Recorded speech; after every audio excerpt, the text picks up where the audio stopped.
Hiya, I'm Jasper, and welcome to your video review for I'll Be Home for Christmas. It's a movie that came out in 1998, starring Jonathan Taylor Thomas, as well as Jessica Biel, which it's weird seeing Jessica Biel pre Blade Trinity, because that's mostly where I remember her from, so it's weird that she's like just out of high school in this movie as well. And same thing with Jonathan Taylor Thomas. I remember, it's fun.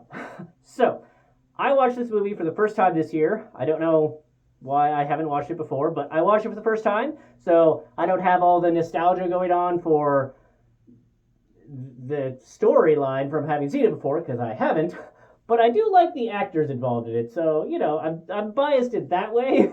So, with this one, what it really reminded me of was Van Wilder, because the main character is like a smarmy, charming but smarmy guy who's, lies or does whatever he needs to in order to get what he wants, but he's still a very likable guy. Like, he doesn't do it in the evil, conniving, trying to screw people over way, but he's just trying to, he's out for him and working the systems as he does, and then life happens, and then it kind of goes into a planes, trains, and automobiles feel. So, if you liked Van Wilder, and you liked planes, trains, and automobiles, except instead of Thanksgiving, I think it was for that one, it's Christmas, you'll like this one, because it's that.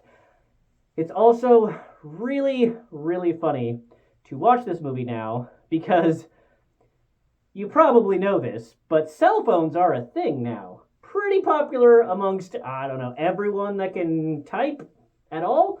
So it's so funny that so much of this movie's premise is only able to be done because cell phones are not a thing. Yeah. So, I mean, yeah.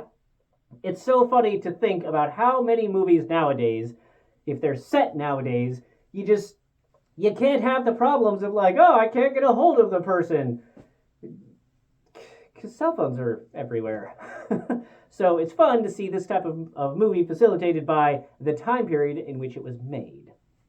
But, so essentially, the storyline comes down to his family knows that he's kind of a bit of a liar in a, not, again, not an evil conniving sense, but just a, like, not caring about other people as much sense. And so they really want him home for Christmas, and they're tired of him blind, so they're like, look, if you come home, we'll give you the Porsche.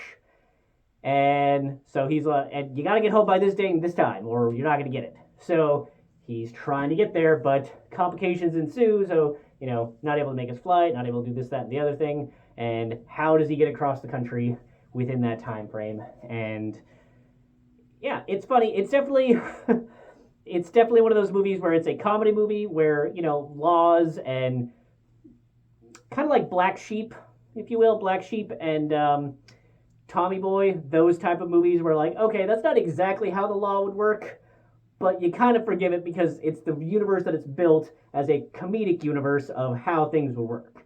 So that's the universe it is. So to boil it down, this movie is Van Wilder with planes, trains, and automobiles with Tommy Boy and Black Sheep, like universe rules. And that's this movie. So if that sounds fun to you, definitely give it a shot. If it doesn't, then there's a bunch of other Christmas movies that you can watch instead. But this one is a fun Christmas movie. So, because, it's got to be home in time for Christmas. I don't know if the title gave that away or anything. But anywho, so that's all I have for this one. Thanks for watching. Bye.